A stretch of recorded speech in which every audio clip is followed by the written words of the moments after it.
Hi everybody.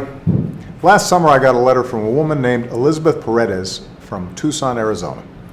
Elizabeth's the mom of a 3-year-old boy and an assistant manager at a sandwich shop. She earns about $2,000 a month and she routinely works some 50 hours a week, sometimes even more. But because of outdated overtime regulations, she doesn't have to be paid a dime of overtime. She wrote, "It's not easy work. It requires a lot of time away from my son. At times I find it's not worth it." Things like the 40-hour work week and overtime are two of the most basic pillars of a middle-class life. But for all the changes we've seen in our economy, our overtime rules have only been updated once since the 1970s. Just once. In fact, 40 years ago, more than 60% of workers were eligible for overtime based on their salaries. But today that number is down to 7%. Only 7% of full-time salaried workers are eligible for overtime based on their income. That's why this week, my administration took a step to help more workers get the overtime pay they've earned. The Department of Labor finalized a rule to extend overtime protections to 4.2 million more Americans.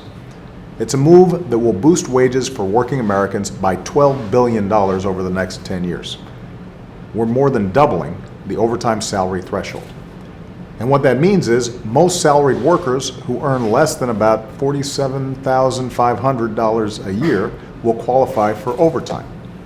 Or their employers can choose to give them a raise so that they earn more than $47,500.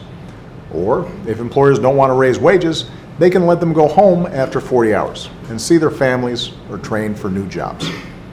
Any way you slice it, it's a win for working families.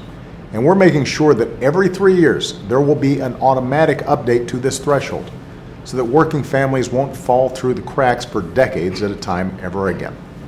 This is the single biggest step I can take through executive action to raise wages for the American people. It means that millions of hardworking Americans like Elizabeth will either get paid for working more than 40 hours or they'll get more time with their families. Either way, they win. The middle class wins and America wins.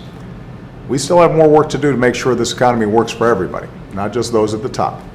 That's why I'll never stop fighting for as long as I hold this office to restore the sense that in America, hard work should be rewarded with the chance to get ahead.